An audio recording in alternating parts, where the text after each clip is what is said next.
बिस्मिल्लाहिर्रहमानिर्रहीम। आज की इस वीडियो में हम बात करेंगे कि अगर आपकी उम्र 35 या 40 साल से ज़्यादा हो जाती है तो आपने अपने डाइट में, अपने सप्लीमेंट्स में ऐसे कौन कौन से विटामिन्स या मिनरल्स का इस्तेमाल करना है जो कि आपके जिस्म की हेल्थ के लिए बहुत ज़्यादा ज़रूरी हो जाते हैं। देखिए, जब आपकी उम्र 35 से 40 साल से इंक्रीज़ होती है तो आपकी डाइटरी रिक्वायरमेंट्स में कुछ आपके लिए विटामिन्स या मिनरल्स या ट्रेस एलिमेंट्स की रिक्वायरमेंट्स इंक्रीज़ हो जाती है। अगर हम डाइटरी रिक्वायरमेंट से बात करें तो दो तरह की रिक्वायरमेंट्स आपके लिए होती है। एक मैक्रो यूनिट्स जिसमें प्रोटीन आते हैं, जिसमें कार्बोहाइड्रेट आते हैं, जिसमें फैट्स आते हैं, और एक माइक्रो यूनिट्स जिसमें आपके पास विटामिन्स आते हैं, जिसमें मिनरल्स आते हैं, जिसमें ट्रेस एलिमेंट्स आते हैं। अब साइंटिफिकली प्रूव्ड ये है कि जब आपकी उम्र आहिस्ता आहिस्ता इंक्रीज़ होती है, वो 35 साल पे पहुंच जाती है, तो उसके बाद आपके सेल की एज आहिस्ता आहिस्ता डिक्लाइन शुरू हो जाती है, आपका सेल ख़राब होना शुरू हो जाते हैं। तो आपके 35 साल की उम्र के बाद आपके लिए इसकी रिक्वायरमेंट इंक्रीज़ हो जाती है कि आप अपने डाइटरी सप्लीमेंट्स में कुछ विटामिन्स का इस्तेमाल करें ताकि आपके खुलिए, आपके सेल सेहतमंद रह सकें। सबसे पहले नंबर पर आपने अपनी सप्लीमेंट्स में विटामिन B12 का इस्तेमाल करना है। विटामिन B12 हमारे जिस्म के ब्रेन के लिए, हमारे नर्व्स के लिए, हमारे रगों के लिए बहुत ज़्यादा ज़रूरी विटामिन है। ये हमारे नर्व्स के ऊपर जो प्रोटेक्टिव शीट होती है, जिसे हम माइलिन शीट्स कहते हैं, उसको बनाने में बहुत अहम रोल अदा करता है।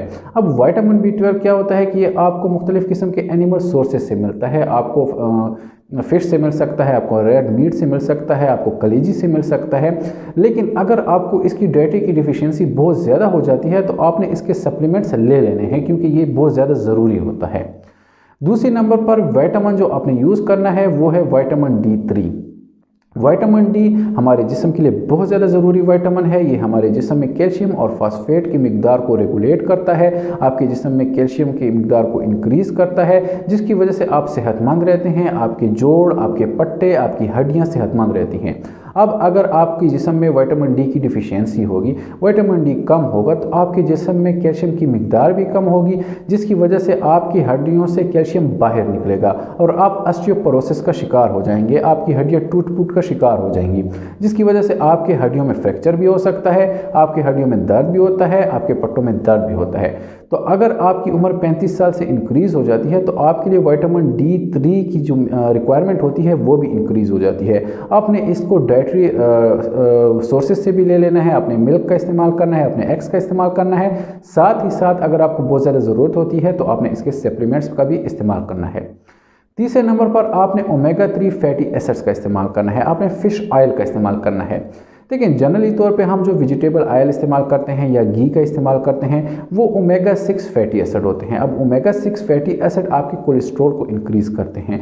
अगर आप उसके साथ ओमेगा 3 फैटी एसिड का इस्तेमाल करेंगे एक रेगुलर बेसिस पे तो आपके खून में कोलेस्ट्रॉल की मिकदार रेगुलेट होती है, आपका बैड कोलेस्ट्रॉल इंक्रीज़ नहीं होता, जिसकी वजह से आप दिल की बीमारियों में, आप हार्ट के मसाइल में, आप फालज के मसले से ख़ुद को बचा सकते हैं।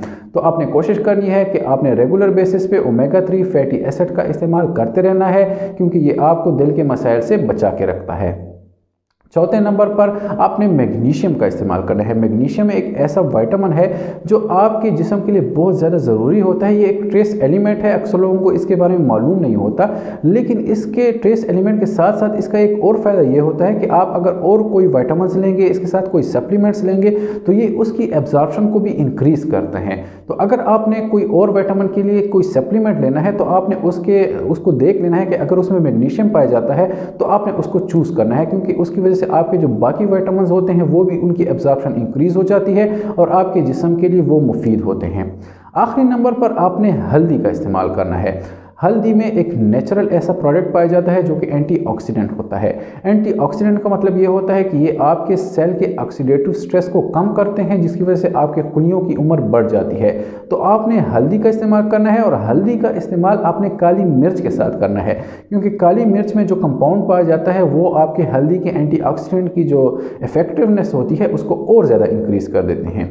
ये 5 कंपोनेंट्स जो आज की वीडियो में मैंने आपको बताए हैं ये आपके जिस्म के लिए बहुत ज़्यादा ज़रूरी हो जाते हैं। अगर आपकी उम्र 35 या 40 साल से इंक्रीज़ हो जाती है, आपने इन चीज़ों को अपने खुराक में शामिल करना है, इनके सप्लीमेंट्स लेने हैं ताकि आप लोग सेहतमंद रहें।